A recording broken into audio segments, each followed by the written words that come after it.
Hello बच्चों, class 10th physics का दूसरा लेक्चर पार्ट नंबर 2 क्या शुरू किया है बेटा हमने? भैया करंट इलेक्ट्रिसिटी चैप्टर हमने शुरू किया है, जिसमें सबसे पहले हमको जानना जरूरी है भैया कि करंट क्या है। What is current? बताओ, व्हाट इज करंट? ये रोज मारकर स्टार्टिंग में पता नहीं क्यों खराब हो जाता है, फिर मैं दूसरा लाता हूं। ठीक है, व्हाट इज करंट? बोलो भैया। बचपन से सभी को करंट मारा हुआ है, सबको मारता है। वो करंट क्या है भैया? जब किसी कंडक्टर के अंदर चार्ज फ्लो होने लगता है तो वही क्या हम बोलते हैं कि करंट फ्लो होने लगा। मतलब कि मैं कह सकता हूं फ्लो ऑफ चार्ज कुछ समय में अपॉन पी। मतलब कि rate of flow of charge is called current. ऐसे लिख देता हूं, rate of flow of charge is called current. तुम अब करंट एकदम साफ साफ जान चुके हो, साफ साफ जान चुके हो कि भैया जब किसी तार के अंदर, किसी कंडक्टर के अंदर फ्लो ऑफ चार्ज होने लगे, चार्ज फ्लो होने लगे, तो वही क्या होता है? करंट। अब यार देखो, जब करंट का स्टार्टिंग हुई थी 1747 के आसपास, तो बेंजामिन फ्रैंकलिन सर को लगता था कि तार के अंदर पॉजिटिव चार्ज भाग रहा है। बात समझना, उनको ये तो पता था कि करंट फ्लो ऑफ चार्ज की वजह से बन रहा है, लेकिन उनको लगता था पॉजिटिव करंट भाग रहा है प्लस से माइनस की तरफ। उनका ये सोचना था, और उन्होंने बताया कि करंट का डायरेक्शन, जो करंट बहता है, फ्लो होता है, वो हमेशा प्लस से माइनस की तरफ होता है। लेकिन अभी जाके जब इलेक्ट्रॉन की खोज हो गई, तब पता चला कि अरे यार, तार के अंदर जो चार्ज भागता है ना, वो पॉजिटिव नहीं, एक्चुअल में निगेटिव चार्ज होता है। मतलब कि रियलिटी ये पता चली कि जो तार के अंदर चार्ज भाग रहा है वो एक्चुअली पॉजिटिव चार्ज नहीं है, क्या है? निगेटिव चार्ज है। और निगेटिव चार्ज को ही इलेक्ट्रॉन कहते हैं बाबू लोग। 12th में इसके ऊपर बहुत बड़ा टॉपिक है, चार्ज के ऊपर पूरी इलेक्ट्रो स्टैटिक्स, इलेक्ट्रोडायनेमिक्स सब है। तो मतलब जो निगेटिव चार्ज होता है उसको इलेक्ट्रॉन कहते हैं, जो पॉजिटिव चार्ज होता है उसे प्रोटॉन कहते हैं, याद रखना। तो बेंजामिन फ्रैंकलिन सर का उस समय 1700 सन में यह मानना था कि पॉजिटिव चार्ज बह रहा है, लेकिन एक्चुअल में आज हमें पता चल चुका है कि पॉजिटिव चार्ज नहीं बह रहा है। चार्ज तो बह रहा है लेकिन वो निगेटिव चार्ज है, और जिसे इलेक्ट्रॉन कहते हैं। तो मतलब कि इलेक्ट्रॉन का बहना करंट है। और भैया इलेक्ट्रॉन तो हमेशा माइनस से प्लस की तरफ जाते हैं, तो मतलब रियल जो करंट की डायरेक्शन है, रियल डायरेक्शन ऑफ करंट। बच्चों रुक जाओ एक सेकेंड।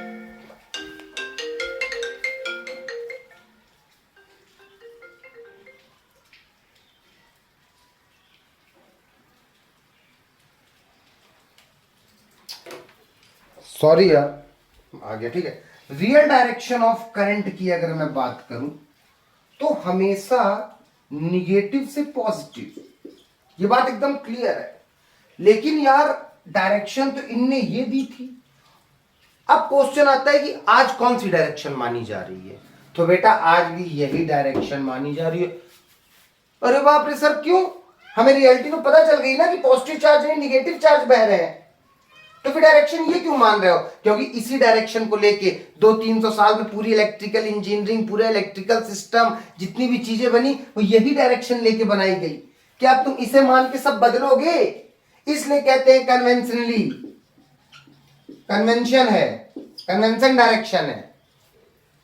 रियल डायरेक्शन ये है, लेकिन हमको हमेशा प्लस से माइनस जाना है। कभी कोई बैटरी हो प्लस और माइनस की, तो करंट प्लस से निकलेगा और किस तरफ जाएगा? माइनस की तरफ। कन्वेंशनल डायरेक्शन लेते हैं फ्लो करंट का, मतलब जो बहुत दिनों से चला आ रहा है, जो मान लिया गया था, वो डायरेक्शन लिया जाता है। एक्चुअल में डायरेक्शन ये होती है। लेकिन हमें पूरे क्लास में क्या लेना है, हमेशा क्या लेना है, ये बात क्लियर हो गई। ये एनसीईआरटी में लिखा है, पढ़ना डीप एनसीईआरटी। मैं एक एक शब्द बताऊंगा, एक एक शब्द भी नहीं छोड़ूंगा। सर्किट क्या है, करंट क्या है, पोटेंशियल डिफरेंस क्या है, सब पढ़ेंगे। तो करंट तो पता चल गया। अब तुम एकदम क्लियर बात बोल सकते हो अब कि भैया जब तार के अंदर इलेक्ट्रॉन भागने लगते हैं तो हम इसी को क्या बोलते हैं कि तार में भैया करंट चलने लगा, मतलब कि flow of electron, rate of flow of electron is called current, ये भी बोल सकते हैं।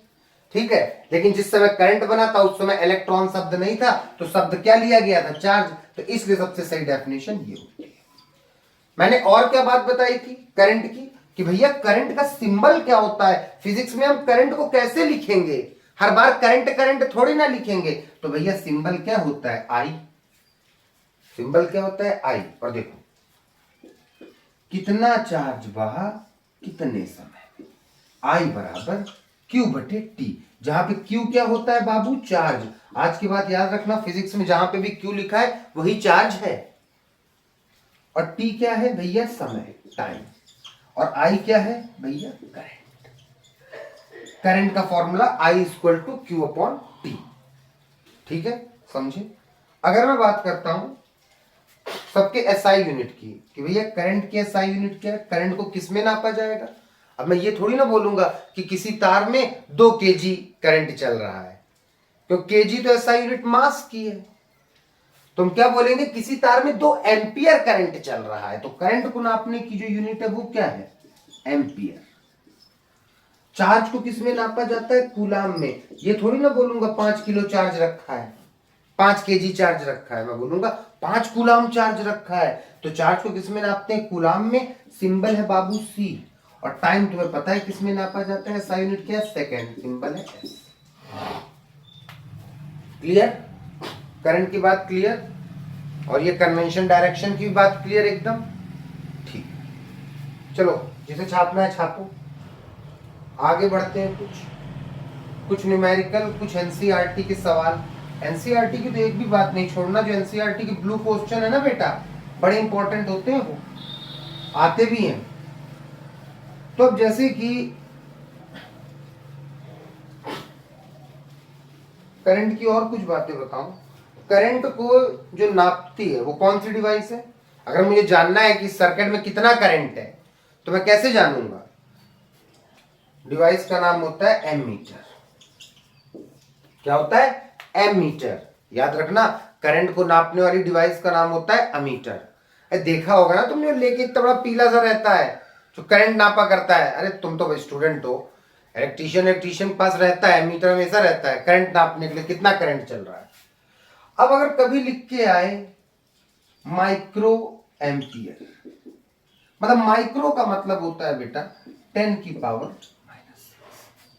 मिली एम्पियर, मिली का मतलब होता है, समझ रहे हो। जैसे मैं बोलूं किसी तार में 2 माइक्रो एम्पियर करंट है, तो इसका मतलब है उस तार में 2 गुणे 10 की पावर -6 एम्पियर करंट है। तुम समझे माइक्रो कितनी छोटी चीज है। अगर मैं इसे खोलूं 10 की पावर -6 से नीचे ले जाऊं, समझ रहा, समझा रहा हूं, फील करा रहा हूं ये कितना छोटा होता है माइनस का चीज। नीचे कितने जीरो, 1 2 3 4 5 6, सॉल्व करूंगा 1 2 3 6, समझ लो कितना छोटा करंट है, 0.00002 एम्पियर माइक्रो लगने से। मिली का क्या फील है, मैं बोल दूं 2 मिली एम्पियर, तुम जान गए भैया ये भी बहुत छोटा करंट है। 10 की पावर -3, मिली का मतलब क्या होता है -3। इसको नीचे ले जाऊं 10 की पावर 3, सॉल्व करूं 1 2 3 1 2 3, सॉल्व, 0.002 एम्पियर करंट है उस तार में। तो मिली और माइक्रो छोटे करंट को दर्शाने के लिए, बहुत छोटे छोटे करंट है, तो ये भी लग जाता है। तो तुम्हें याद रखना है, माइक्रो मतलब 10 की पावर -6, मिली मतलब 10 की पावर -3। मैं न्यूमेरिकल करवा रहा हूं, लेकिन हर एक बात में ये नोट करना, करंट को कौन सी डिवाइस नापती है भैया, एमीटर। माइक्रो मतलब भैया 10 की पावर -6, हमने कितना गुना छोटा कर दिया, इकाई दहाई सैकड़ा हजार 10,000 लाख 10 लाख, कितने गुना छोटा कर दिया, 10 लाख गुना छोटा कर दिया। माइक्रो का मतलब, मिली का मतलब कितना छोटा कर दिया, 10 की पावर 3 मतलब 1000 ना, तो मैं फील करा रहा हूं, इकाई दहाई सैकड़ा हजार, कितने गुना कम कर दिया, 1000 गुना कम कर दिया। तुम ऐसे भी समझ सकते हो, मैं बोल दूं 2 माइक्रो एम्पियर, भैया आपने 2 एम्पियर करंट को पता है 10 लाख गुना छोटा कर दिया। 2 मिली एम्पियर, भैया आपने 2 एम्पियर को ना 1000 गुना छोटा कर दिया। ठीक है, क्लियर? क्लियर भैया।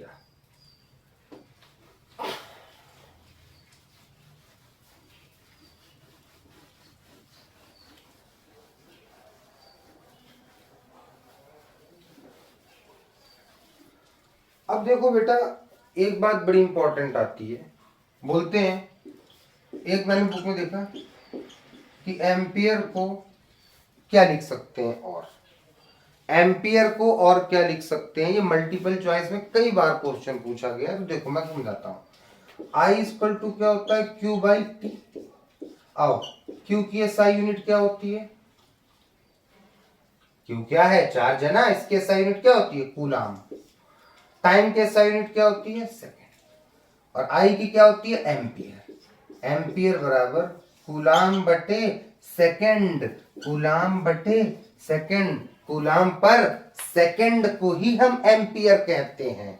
नहीं तो मैं बोल दूं, अगर किसी बोल दूं, मैं ऐसे बोल दूं कि 2 एम्पियर करंट बह रहा है, और इसी को बोल दूं मैं 2 कूलाम पर सेकेंड बह रहा है, तब भी वही बात है। मतलब एम्पियर मतलब कूलाम पर सेकेंड, एम्पियर मतलब कूलाम पर सेकेंड। हर चीज याद भी करनी है, लेकिन समझ के, रट्टू धोता नहीं। कैसे आया कूलाम पर सेकेंड, कैसे आया, तो ये तुम्हारे सामने है। ठीक है, क्लियर? क्लियर। एक बहुत बड़ा फेमस क्वेश्चन है, डिफाइन 1 एम्पियर ऑफ करंट। बताओ भैया, 10th में बहुत पूछा गया है ये, क्या होता है 1 एम्पियर ऑफ करंट, कैसे डिफाइन करो। तो यार जब भी कभी फिजिक्स में ये 1 एम्पियर डिफाइन करो, 1 जूल डिफाइन करो, 1 न्यूटन डिफाइन करो, तो सीधा तुम पहले करंट के फॉर्म में आओ। क्या किया जाता है, देखो, I equal to Q by T. Q को भी क्या रख दो, 1 कूलाम, टाइम को भी क्या रख दो, 1 सेकेंड। तो आई भी कितना आ गया, 1। I equal to Q by T, Q को 1 कूलाम चार्ज रखा, समय 1 सेकंड रखा, तो आई कितना आ गया, 1 एम्पियर। इसी बात को मैं बोलता हूं, जब 1 कूलाम चार्ज 1 सेकंड तक फ्लो करे, तो वो जो करंट होता है वो 1 एम्पियर करंट होता है। 1 कूलाम चार्ज 1 सेकंड तक जितना फ्लो करे वो क्या होता है, करंट। मतलब 1 कूलाम चार्ज 1 सेकंड तक बहा, तो जो भी अमाउंट बना वो करंट था। कितना करंट, 1 एम्पियर करंट आया। अगर मैं बोल दूं कि भैया 1 कूलाम चार्ज 1 सेकंड तक ट्रेवल हुआ, बताओ कितना करंट, 1 एम्पियर। तो 1 एम्पियर ऑफ करंट अब तुम डिफाइन कर सकते हो। समझ गए कि भैया जब 1 कूलाम चार्ज 1 सेकंड तक फ्लो हो, when 1 coulomb charge flow for 1 second, तो कितना एम्पियर करंट बनेगा, 1 एम्पियर करंट। अरे भैया तुमको पता ही है, जब तार के अंदर चार्ज के फ्लो को ही तो क्या बोलते हैं, करंट। जब मैंने बोला कि इतना चार्ज इतने सेकंड में फ्लो हुआ, वही क्या है, करंट। तो यहां पे भी क्या था, आई बराबर 1 एम्पियर का मतलब कि भैया जब 1 कूलाम चार्ज 1 सेकंड तक ट्रेवल हो, तो उतने मात्रा को 1 एम्पियर करंट बोलते हैं। ठीक है, ये भी क्लियर।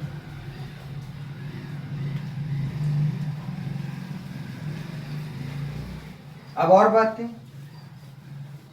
बताओ, इतने मैं क्वेश्चन पूछूंगा। चलो एक बड़ा फेमस क्वेश्चन है, find number of electron in 1 coulomb charge. है ना 10th में, 1 कूलाम चार्ज में कितने इलेक्ट्रॉन्स होंगे 1 कूलाम चार्ज में। तो सीधा यहां पे इसका आंसर आता है 6 × 10⁻18। एनसीईआरटी में कहीं सॉल्व करना नहीं सिखाया, और ना ही बताया है कि ये कैसे आया। मैं यहाँ पे तुम्हें सॉल्व करता हूँ। देखो एक फॉर्मूला होता है Q बराबर एन, बहुत इंपॉर्टेंट फॉर्मूला है, तुम्हें मेनली 12th में मिलेगा, लेकिन तुम समझ लो। यहाँ पे चार्ज ये होता है चार्ज, ये होता है नंबर ऑफ इलेक्ट्रॉन, और ई होता है 1.6 इंटू 10⁻⁻⁹। अब तुम्हें ये क्या चीज है, तो ये मैं तुम्हें समझा दूं कि चार्ज क्या होता है। मेनली किसी भी चीज में चार्ज क्या है, चार्ज होते हैं इलेक्ट्रॉन और प्रोटॉन, ठीक है। तो इलेक्ट्रॉन पे जितना भी चार्ज होता है, मतलब कि जो चार्ज है वो इलेक्ट्रॉन कितना चार्ज है, इलेक्ट्रॉन पे जितना भी चार्ज होता है वो है 19। एक इलेक्ट्रॉन इतना चार्ज लेके चलता है, यहां माइनस कर देते हैं। और प्रोटॉन पे भी इतना ही चार्ज होता है, बस वो क्या होता है, पॉजिटिव होता है, और इलेक्ट्रॉन निगेटिव होता है। चार्ज दोनों में बराबर ही होता है, मतलब कि तुम समझ गए एक इलेक्ट्रॉन पे कितना चार्ज होता है भैया, 1.6 इंटू 10⁻⁻⁹ कूलाम। इसमें पूछा है 1 कूलाम चार्ज में कितने इलेक्ट्रॉन होंगे। चार्ज की वैल्यू क्या दे रखी है 1, n निकालना है number of electron, number of electron n होता है, e कितना है 1.6 इंटू 10⁻⁹। मैं सॉल्व करूं इसे, आओ ये पूरी चीज मल्टीपल में, वहां जाएगी डिवाइड में, n ये रहा। अब क्या करें, देखो अब समझना बच्चों, 10⁻⁻⁹ है, इसे हम ऊपर भेज सकते हैं, ये 19 की पावर ऊपर जाके क्या हो जाएगी प्लस की, और नीचे पावर कितनी है 1. 1 सेकेंड भैया, हाँ चल रहे हैं, निकल रहे हैं, ठीक है ऑन, चलिए रुकिए फिर भैया, ऑनलाइन बता दूं 5 मिनट में।